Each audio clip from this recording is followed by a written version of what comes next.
All right, everybody, it is 10 o'clock. I'll call the meeting to order.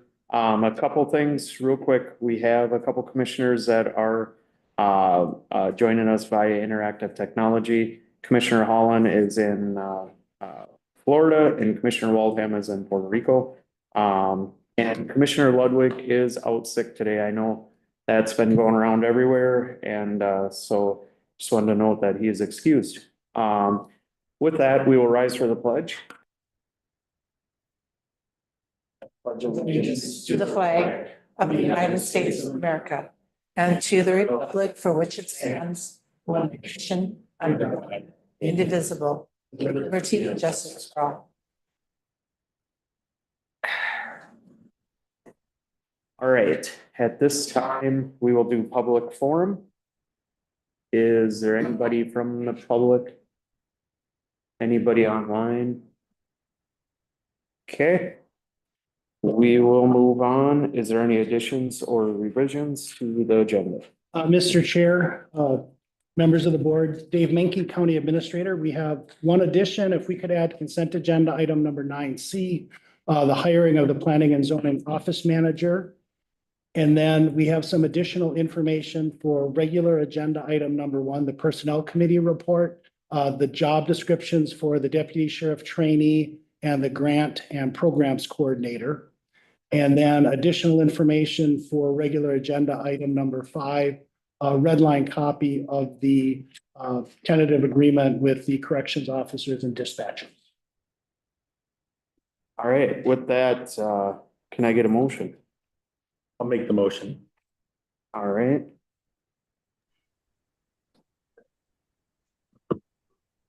Steve seconds. Okay. All right, so we got a motion from Nelson, seconded by Holland. Is there any discussion on the agenda? Hearing none, Deb, can you call the roll? Commissioner Moore, Aye. Commissioner Nelson, Yes. Commissioner Waldham,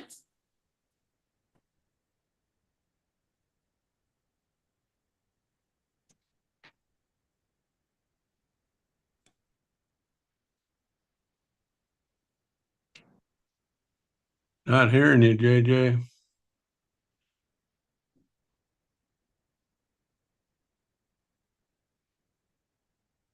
Commissioner Walham?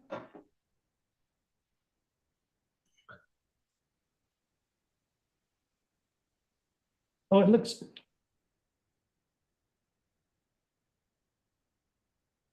All right, can we? Yep. Mr. Chair, the statute does require that commissioners be seen and heard. Okay. And so the intention has been conveyed. I don't know if there's something wrong with, obviously there's something wrong with the audio. Okay, well, we will. Should we just move on? how do I, If a member can't participate with audio and video, they're not participating in the meeting. And so if we proceed, it would be without the benefit. Oh, there we go. there he is. Thank you. We got you. All right, perfect. Commissioner Holland, Yes. thank you. Okay, so we will move on to approve the minutes of the January 7th, 2025 organization and regular county board meeting and summary for publication. I'll move that. Holland. All right. Second. So we got a motion by Holland, second by Nelson. Is there any discussion on that? Hearing none. Deb, can you call the roll? Commissioner Nelson, Yes. Commissioner Waldham, Yes. Commissioner Holland, Yes. Chair Moore, Aye. thank you. All right, and it looks like there is no minutes for the board's committees and correspondence. So we'll move on to the consent agenda with the addition. Entertain a motion for that.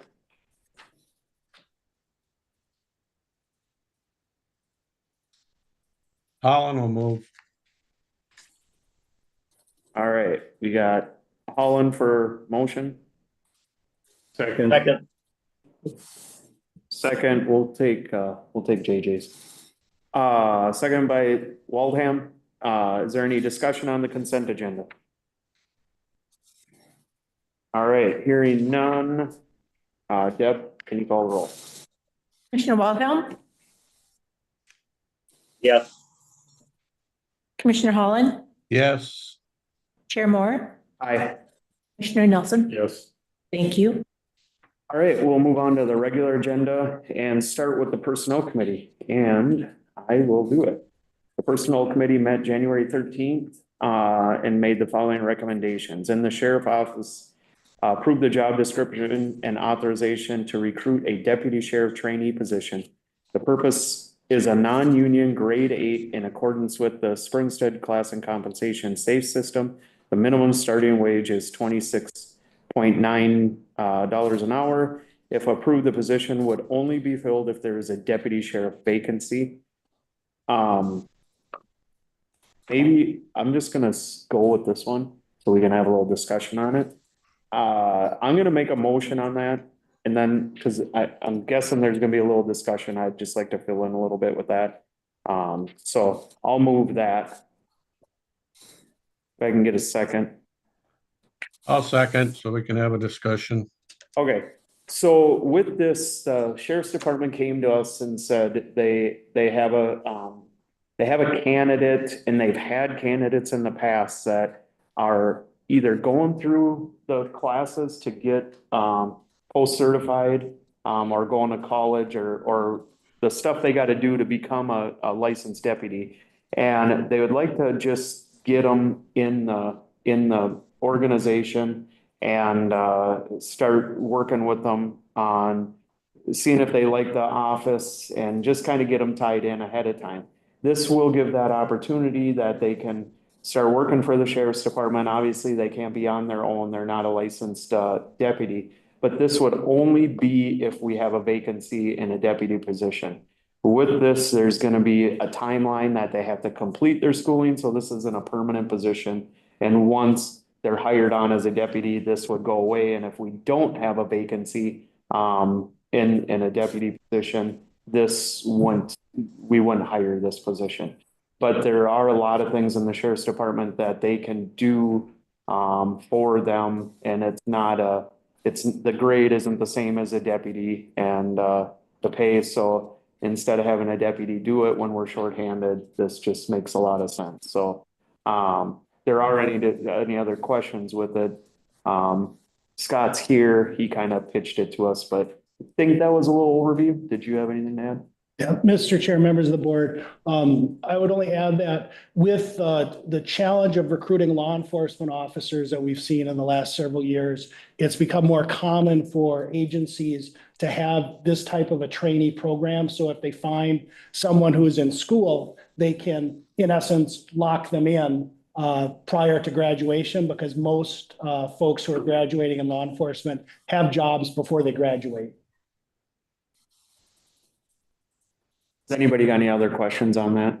Yeah, go ahead. Mr. Chair, is this do they have to then, if there's an opening, they complete their schooling, do they have to then give Pine County X amount of years of work before they would seek other employment, or 2 years, or is there any strings attached? There is no strings attached other than they would be essentially guaranteed a job. Mr. Chair, members of the board, I would not use the word essentially guaranteed. Okay. They could apply for this position. They could be hired as a trainee. And if they didn't meet the standards, or if conditions changed such that the sheriff didn't think they were a good hire, or if there was a staffing level change or something, it's not a guarantee of a regular deputy position. Okay. But it certainly is an opportunity to expand the pool a little bit to draw in quality candidates. And a follow-up to that is how long is this, if they have 6 months left of training, or if they just started training, or they got a month left, or they're just is there any sense of that? Mr. Chair? Yep, go ahead. There's a limit of 2 years that they must complete their training within 2 years. Okay, And one thing to add to that, there is a lot of department training, that once you onboard a new deputy that they have to do, that takes essentially months, correct? I mean, to get 16 weeks, that they can complete all that training ahead of time, so they are essentially road ready, close to road ready, or maybe they are, but, once get their license, so. Commissioner Nelson had a question. So if we approve this and this new position, would, as long as there's somebody in this position, would the existing vacancy stay vacant the whole time? So we wouldn't at some point say, well, we need to fill this vacancy because we've got to, and what happens if we have 2 trainees, or example, 2 openings? Could we have opt for 2 trainees? Just a question. Mr. Yeah, Chair, go ahead. I think there's a lot of flexibility built in that the sheriff could make a determination, say that they hired a person to fill the trainee position and then there was another vacancy. I think the sheriff at that time would have to make a decision as to whether they wanted to try to recruit a licensed deputy so they could step in and be fully licensed, or if they felt comfortable having another trainee. And Chief Grice, I don't know if you have any insight into how the sheriff might manage that.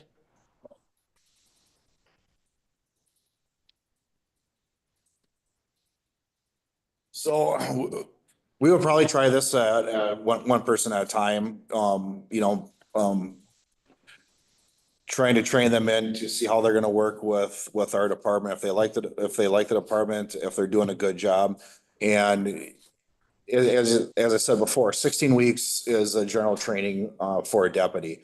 We can actually get some of this training, maybe half of this training done with the deputy prior to them getting licensed. So we're actually training them at a cheaper cost doing it this way.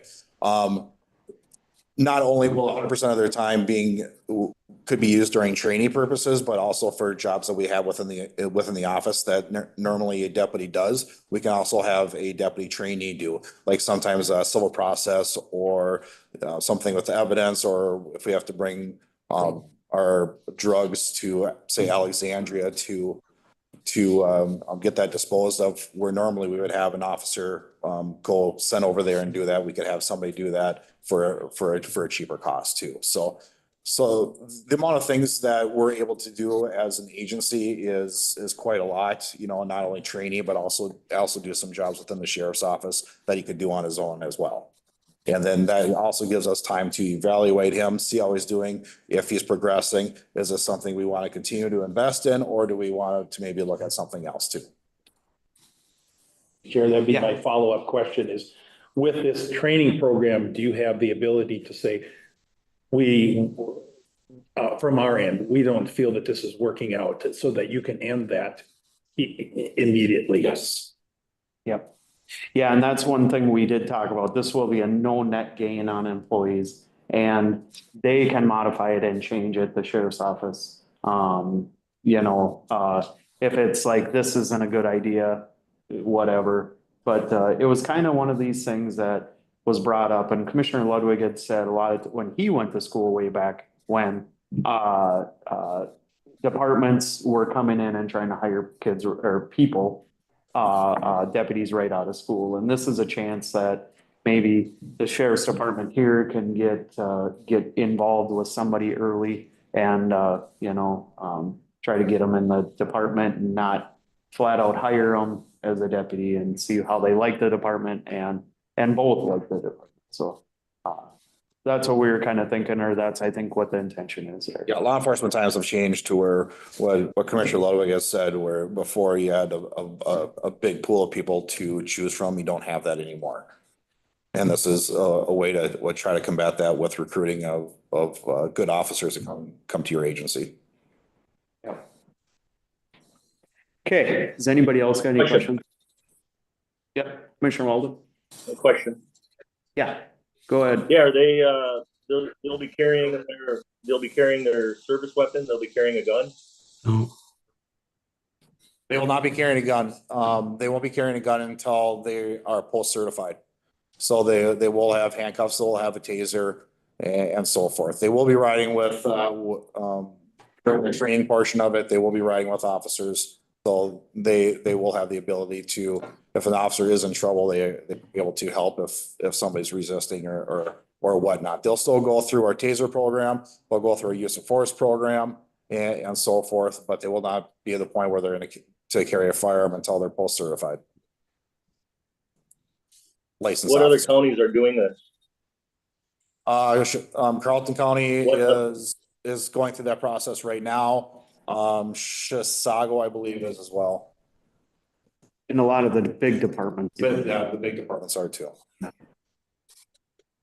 And a lot of the bigger departments kind of goes under the same type of concept. They call them community service officers. Mr. Chair, that's what my next question was going to be is I know big cities have, or even medium-sized cities have community service officers.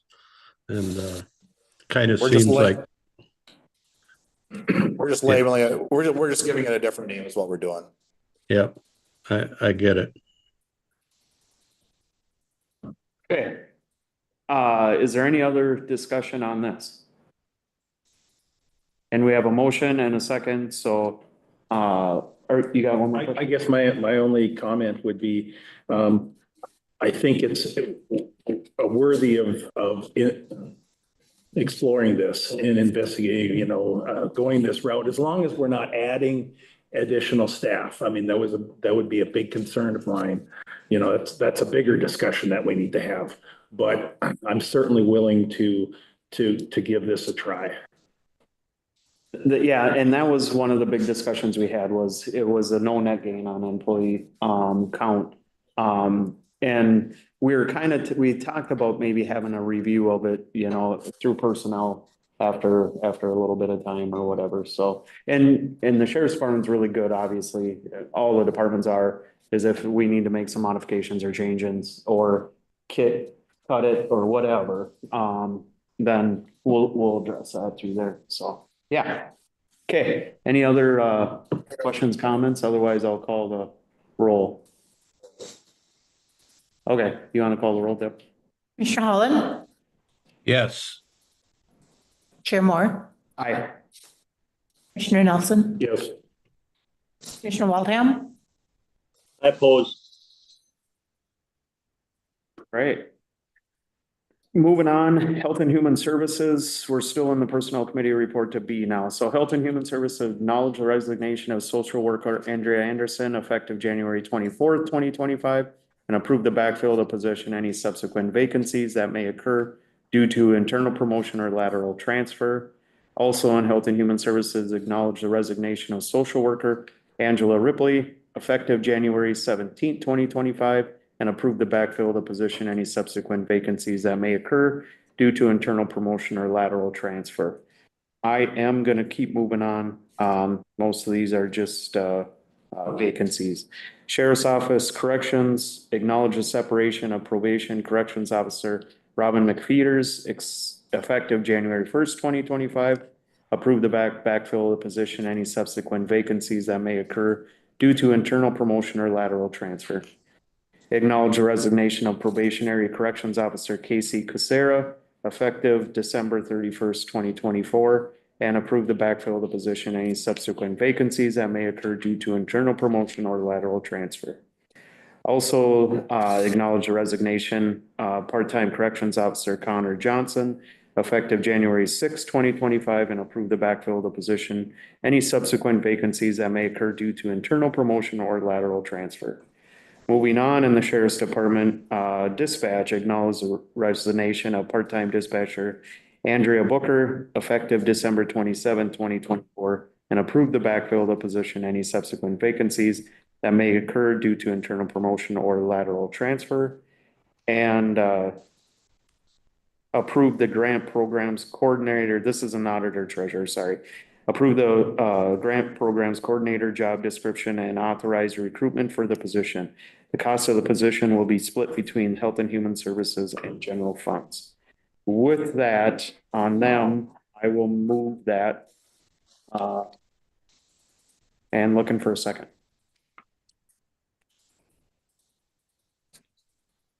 Mr. Chair, I'll second it, Commissioner Holland. Okay, with that, is there any discussion? I know there's a lot of stuff on here. A few of these were people just took a better position somewhere else. Some of these were, needed and, I think the sheriff's office took a big hit again, but we did just hire, what was it, 6? Yeah, okay, I'm looking at Jackie. 6 new corrections officers again, so it is, we had a net gain there. And so it's not looking as bad. I mean, when I first seen this, I was like, oh my. And then by the time we got done, it was like I think that day they were onboarding 6 new corrections officers and so, yeah. Otherwise, does anybody else have any questions? Yeah, go ahead. Nick. Chair, item E. Yep. Is that a new position? That is. Yeah, Mr. Chair, members of the board, it's a redesignation of an existing position. So we had an accounting technician in HHS that has been vacant for over a year. And the need is to have someone help with the grant coordination. And so the position is proposed to be redesignated as a grant coordinator and grant and programs coordinator. And rather than be fully funded out of the Health and Human Services Fund, it would be equally funded out of the Health and Human Services Fund and the general fund. And in the 2025 budget, there was actually a shift of levy capacity from Health and Human Services to the general fund. So it was not a net impact on the levy for the general fund. So the old position will go away. And this was, we had a lot of discussion in the budget, the 2025 budget about this. So that was kind of our change with that. So. Any other questions, comments? Okay, hearing none. Deb, can you call the roll? Commissioner Holland, Yes. Chair Moore, Aye. Commissioner Nelson, Yes. Commissioner Waldham, I oppose. All right, so moving on to number 2, recognize Minnesota Social Services Administration award winners, Pat Meekum and Lisa Stoffel. Okay, go ahead, Becky. It's nice to be up here. It's an exciting day. Good morning, Mr. Chair, members of the board. My name is Becky Foss. I'm the Director of Pine County Health and Human Services. And with me today are a few HHS staff as we celebrate a few state award winners. I specifically am going to highlight MSSA Outstanding Supervisor of the Year, Pat Meacham. Want to come on up, Pat? Pat has been a supervisor with Pine County for almost 7 years now. In the last 7 years, it's just been an honor and pleasure to see him grow professionally and do some outstanding work with his team. Pat not only has a passion for the work and for serving the community, but he is committed to creating and maintaining a high-performing and high-quality, can-do, positive work environment, which is just delightful. While Pat expects great things from his staff members and those around him, it just goes well beyond that. He authentically, genuinely cares about his staff members and colleagues. Yes, he absolutely wants staff members to do great work, and he also does not let them lose sight of the bigger picture. We encourage staff to not only focus on their work life, but their life outside of work. He encourages his team members to grow professionally and encourages them to seek opportunities for growth and advancement, even if that's not with their own agency. But it's just a rare find, and that's a gem to have that within the team here. This is indicative of how much he cares about the well-being and future of his staff. Pat, you are very deserving of this award. I am very proud of you, and so are your colleagues. Thank you for all your work and all you bring to the organization. We are lucky to have.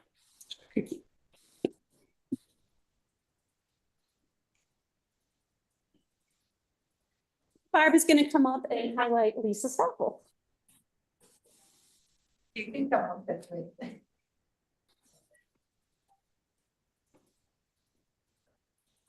Good morning. Good morning, Chair. Good morning, Mr. Chair. Good morning, members of the board. My name is Barb Schmidt, for those of you who have met me or just met me today. I supervise quite a number of things: mental health, adult protection, and veteran services. I'm lucky enough to be that. And Lisa is up here. She is maybe a little bit shy to receive this award, but there is really no one that is more deserving than Lisa. I've had the pleasure of being able to supervise Lisa for the last, it's almost been 9 years.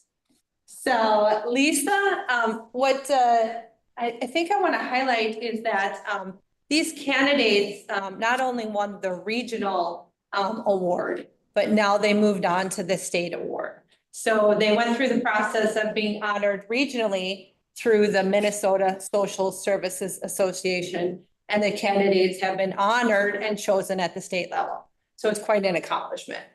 And so Lisa is being honored for excellence in direct service. She is our community services technician, and she goes out and works with individuals with mental illness in their home. And she also runs a drop-in center. That drop-in center is open once a week on Tuesdays, where individuals who are living with mental illness can come and be greeted by Lisa's warm face and go engage in social activities.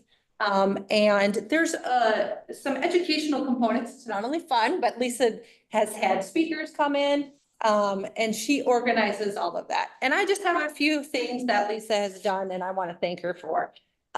Lisa took a group to Mental Health Day on the Hill last year at the state capitol. She sat down with our legislators, who actually in a room where those who are living with mental illness could speak. I think most of them were there. And so they got an opportunity to speak about barriers for those living with mental health. So she organized that, drove them down. It was amazing. Each year, for the last couple of years, Lisa has organized a mental health awareness event. During May is mental health awareness. She had a NAMI speaker come in. She had the crisis speaker come in. It's over the top. She feeds people. She's kind to people. One of the things, a little thing about Lisa is she's a phenomenal cook. So we love having her in our unit because she cooks for us. And I keep telling her, stop cooking for us because you don't have to, but she does. It's her love language, okay? I've learned this. So, in fact, I went to the drop-in center one day and she had food sitting out. And I said to her, "We don't pay for food." She had paid for it out of her own pocket. She had made it. And she had brought it because she truly cares about those that she's serving. It's amazing. Last year, the drop-in center made mental health baskets that they dropped off at some of the local churches. They dropped off at the hospitals for someone that might be suffering. They're going to do it again this year. I hear you ordered the supplies. She took them on a fishing trip last year. They had cooking classes, budgeting classes. They had NAMI presentations. I was lucky enough to be in the Mindful presentation, so I was happy about that. And so then Lisa is amazing enough to come into your home, and she will help you with budgeting and getting an appointment, scheduling an appointment, a cooking goal or whatever.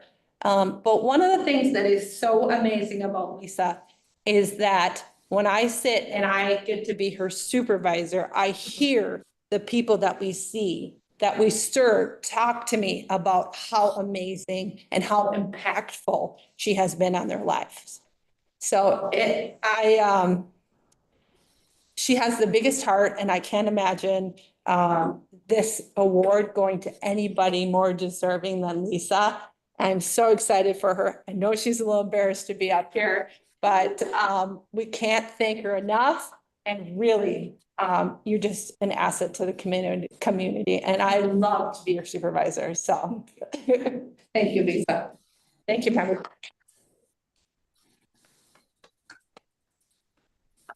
Well, thank you guys. And again, you guys in your whole department have such a tough job.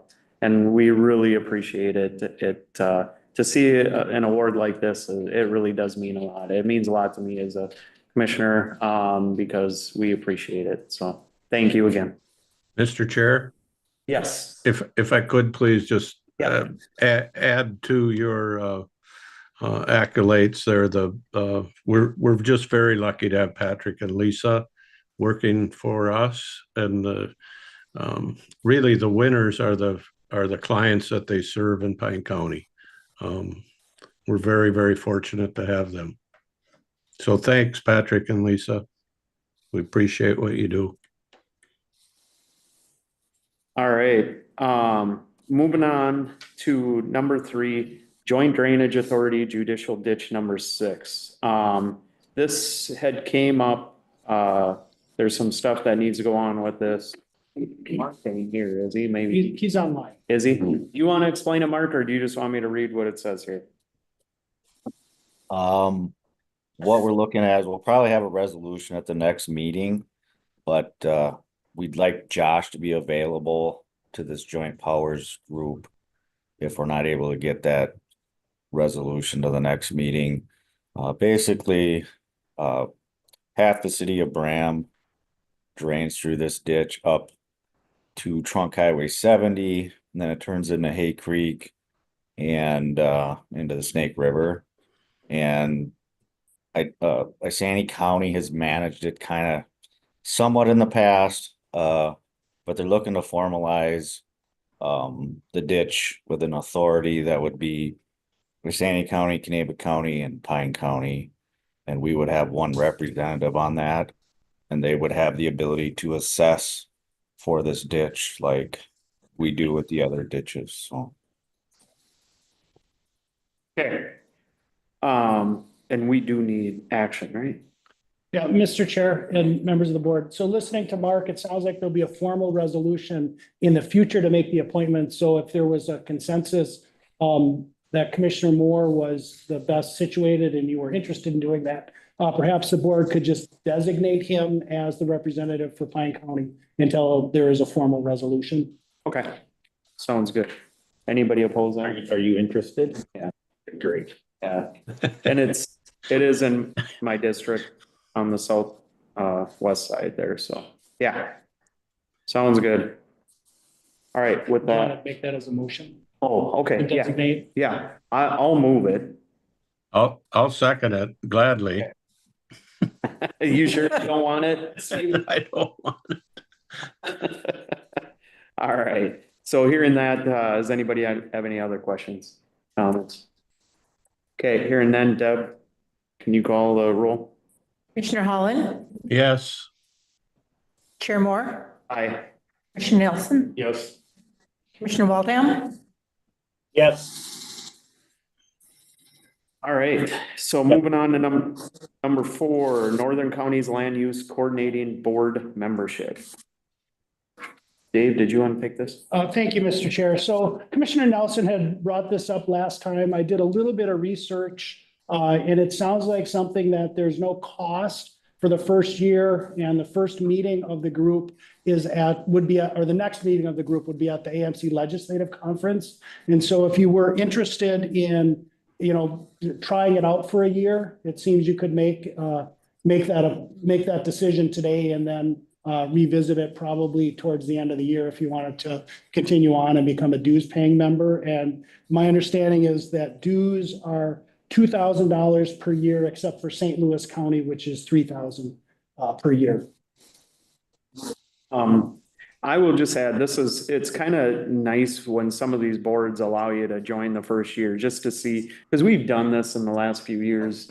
Tried some, and then after the first year, it's like, yeah, this wasn't what I thought or whatever, but it does give a decent opportunity to check it out. Maybe it's something that we're very interested in, and maybe it's not. So it'll give us an opportunity to get into it and try see what happens. So, Mr. Chair, yes. I was just going to ask if Commissioner Nelson was interested in being our representative to bring information back.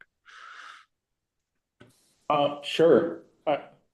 I was especially intrigued with the, yeah, they're land use. And you look at the list of land uses that are priorities or discussion points. Not all of those are applicable to Pine County. Sometimes we're ahead of the curve and maybe we can help contribute. But there are some of those other things as far as, that are on that list that I think are really applicable to Pine County. And it's like, what are other counties doing in this area? Right. Because they have a lot of tax forfeited land as well up in these areas. And I mean, that's an issue that we're wrestling with. So yes, I'm interested. Okay. Do Sounds we good. need a motion? I believe so, right? Or, I think that would be appropriate, the motion to join for 1 year on a trial basis and then to appoint Commissioner Nelson. And then you could also consider an alternate just in case there's an event that he can't make. okay. So Holland, you made the motion Yep. I I'll know, second. okay. And I know Waldham, you're always usually interested in some land use stuff. Would you want to be an alternate on this? Yeah, I would, Mr. Chair. Okay, that sounds good. So we have a motion, Holland, seconded by Waldham for Nelson, to be the, I don't know what's the word I'm looking. Representative, sorry, and Waldham to be the alternate. Okay, hearing that, is there any other discussion? Okay, go ahead, Deb, and call the roll. Chair Moore, Aye. Commissioner Nelson, Yes. Commissioner Waldham, Yes. Commissioner Holland. Yes. Thank you. All right, perfect. Thanks, guys.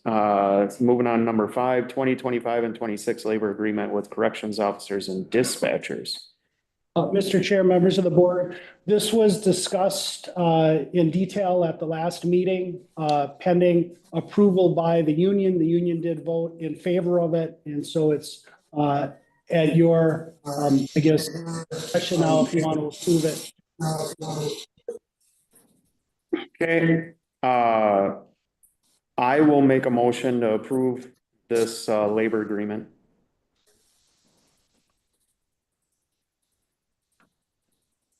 I'll second it. With that, I'd like a little discussion. Like we did, I think all of us were in the meeting. We talked about this. We had a couple negotiations. It did go to mediation. It was come out of there with an agreement. It went back to them. The one unfortunate thing I will say is I was a little disappointed in voter turnout on this. It tended to, it was a very, I mean, we had to go to mediation on this and I think, was it around a quarter of them showed up to vote or? Yeah, I don't know that we got a formal official count, but our sense is that the membership turnout was pretty low on the contract, which I'm not sure how to read that, right? If there was a sense that everyone supported it and it was just, not everyone needed to vote or if there was anything behind it. But I think the important fact is they approved it. It's basically the agreement that, well, it is the agreement that we reached in mediation and discussed last time. And so I guess if there are any specific questions, I could certainly try to answer them. Yeah, then we're just comment I wanted to make. Is there anybody else that had any comments or questions? Otherwise, go ahead, Devin, call the vote. Commissioner Nelson, Aye. Commissioner Waldham, Yes. Commissioner Holland, Yes. Chair Moore. Aye. Thank you. All right, moving on to commissioner updates, Soil and Water Conservation District. Did not attend. Okay, Kettle River, Upper St. Croix, one watershed, one plan. Is that Matt? I think. That's Matt. Yeah, okay. Law Library, I believe we didn't have one, did we?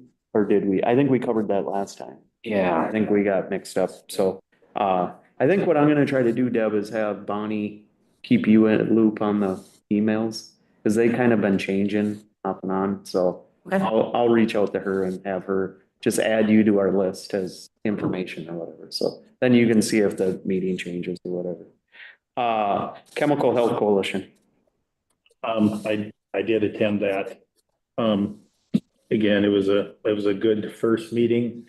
I did have a question, maybe Attorney Peterson could answer this. So it's just maybe a overall, so is the purpose, one of the general purposes of the committee is to distribute the opioid settlement funds? Am I correct in that? Yeah, Mr. Chair. So basically, we act as an advisory capacity to those settlement funds. So those are tasked with through public health.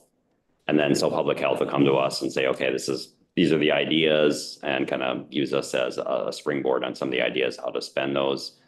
The settlement agreement on those opioid funds, there's a specific list of what we have to stay within and what we can spend them on. So, I mean, we can't just throw them in the general fund or something like that, but it has to be on certain programming. And a lot of our focus has been on the youth because we have schools involved in the coalition and such. So my last question would be, so how, because I know this settlement goes on for a number of years, what kind of funds are we talking about on a per year basis?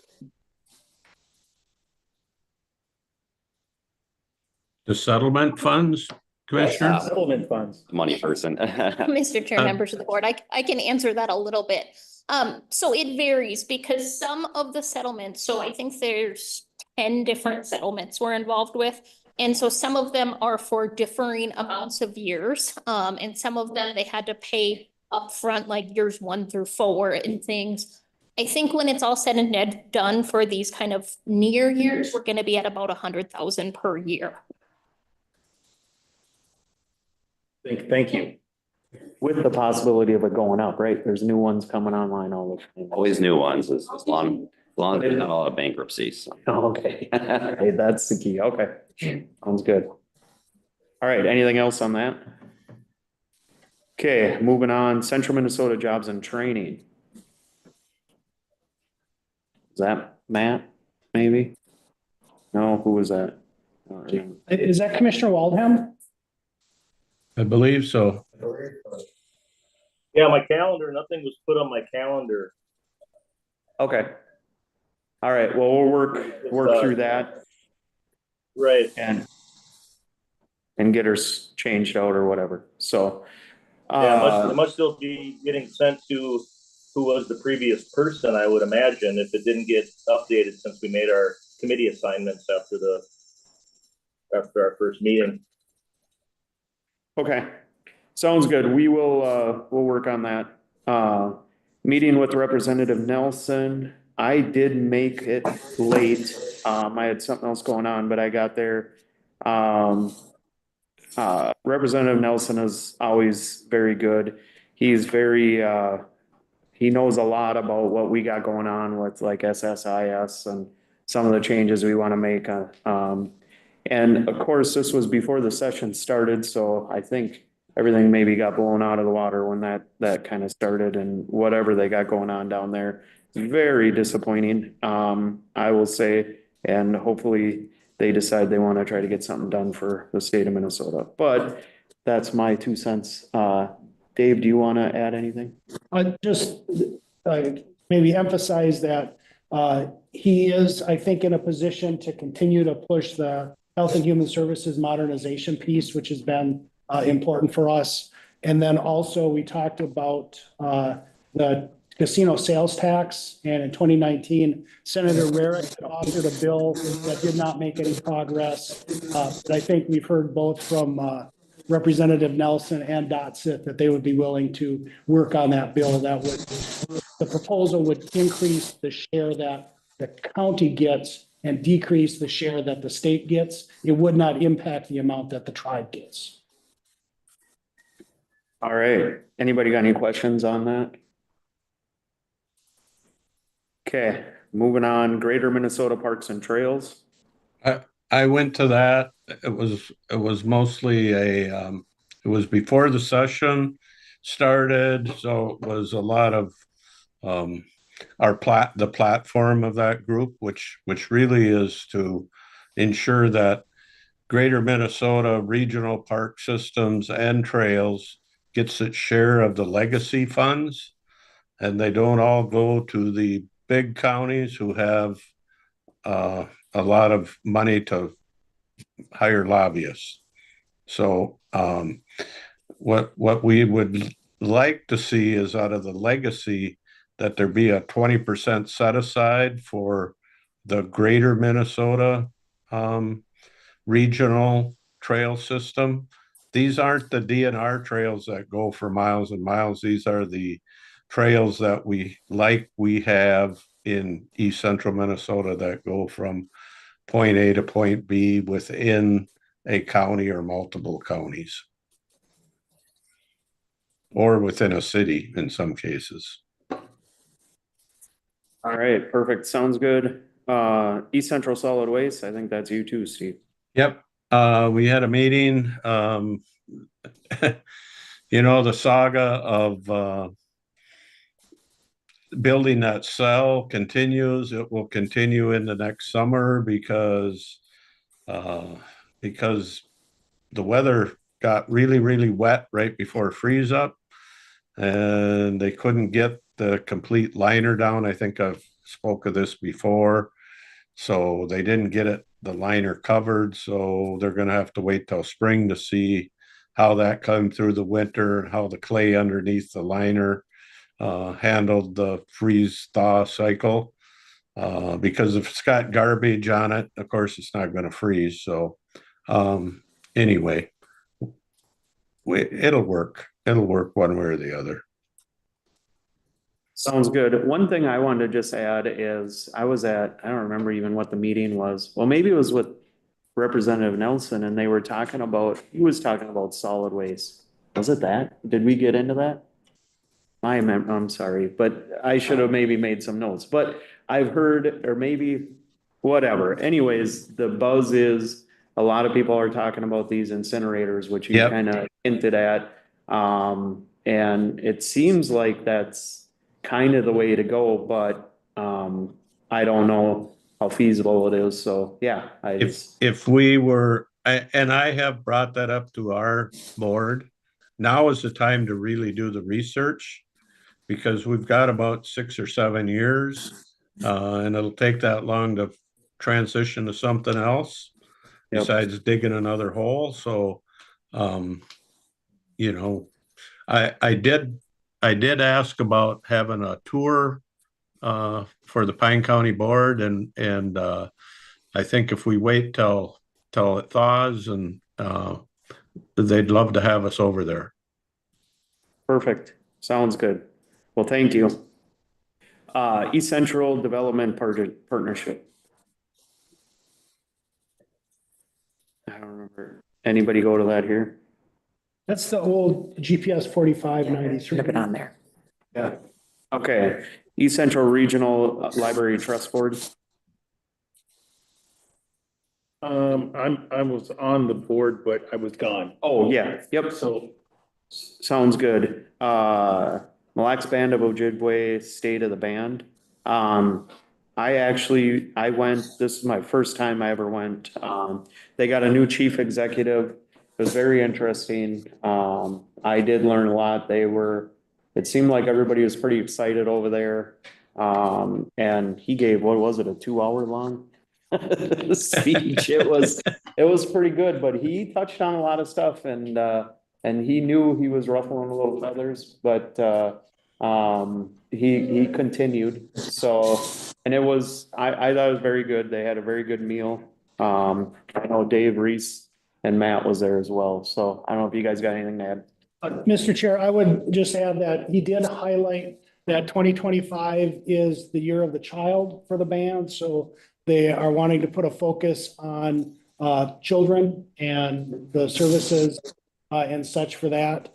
And then there was also discussion about the reservation in Aiken County, which came as a surprise to the folks from Aiken County, that the band, I think similar to Mille Lacs County, is going to look at definitively establishing the reservation boundary is it Big Sandy Lake in Aiken County? And then he also talked, and Josh, this is maybe where you were talking about the ruffling the feathers. He talked about the importance of the band businesses employing band members, and he did share some statistics that I thought were quite surprising at the low percentage of employees who are band members at both their government and their corporate ventures. Yep. And he highlighted on qualified, you know, they have to be qualified. And I think that's where I think some people, there was a couple of yells from the crowd when he said that. But I think that's what he was getting at there. So and the focus, like he said, gaming has been down. So that isn't the focus of I mean, it is, but it's not their main focus anymore. But the investments that have been made since gaming came on board that hopefully will continue to make them financially successful. So yeah, it was good. So, and there was quite a few, there was two other counties there, Aiken. I know Mille Lacs was there. And there was a lot of other people there. So it was good. All right. Thanks for going, folks that went. Appreciate that. Yeah. Arrowhead Counties Association. I think Matt usually goes to that. He's not here. I would just like to add that Arrowhead Counties is available to any of us. It doesn't have to be just Matt. I think more than one can go, right? Yes. So if any of you guys are interested, I know I was at one a long time ago. And they are very interesting. They got some pretty good lobbyists there that talk a lot about stuff. So I would urge if any of you guys want to go up there, or maybe I will too. So, and Mr. Chair, just always remember that if you do have more than a quorum, that we do have to think about how to navigate the open meeting law. Yeah. So you certainly can attend, but you wouldn't want to get more than a quorum without notice. okay. So that is something, if you guys, if any of you guys are interested in going, maybe we'll just communicate with Dave just to make sure, so that we don't have more than three or more. Moving on, the commissioner training, I attended, the chair, vice chair, and administrator training. It was a 2-hour online. AMC is putting it on, very, very good information. And I think they said they had 70 participants on it. So it was pretty good there. AMC is really obviously great. Their training is very organized. They stay on. They said it was going to be done by noon, and it was done by noon. They started on time.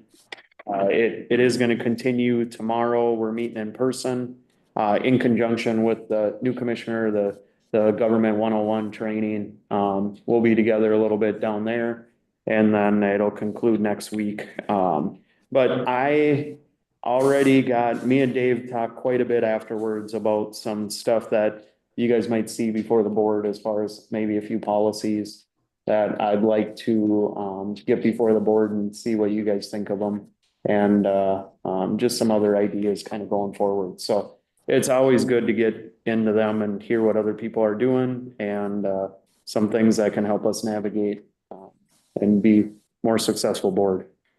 Did you want to add anything, or? No, that was pretty comprehensive. Okay. Arrowhead Transit. We met the other day, very good meeting, had actually very good representation from the county. And Arrowhead, is our public transit system. And I keep advocating for expanding it out as much as we can. Obviously, they've only got so much money, so Like they keep telling me, it's like we got $100 bill.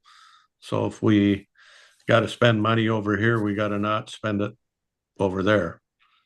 So, we are moving forward with plans to do a dial-a-ride in Sandstone. Hopefully they can roll that out this summer, and that'll be good for those folks. All right, well, thank you. Is there anything under any other meetings anybody attended they want to talk about? Okay, Mr. Chair? Yes. Not meetings, I'm sorry, if you have another for number 7. oh, yeah, go ahead. The governor has released his budget. We've gotten a brief or superficial analysis by AMC. But it appears that the governor's direction is not so much to directly cut county funding, because we know from the forecast that the state is gonna have some, maybe deficits in the future, but rather to do cost shifts. So there's some significant cost shifts proposed in his budget that would impact human services. And so we'll learn more about those in the next week or so, I would guess, as folks have a chance to go through his budget. But that just appears to be the strategy, that it's not Is funding that- cuts. Is Go ahead. that cost shifts from things the state has traditionally paid for and now the county has Yes. to? Yep, so wavered services as an example. That looks like that could be,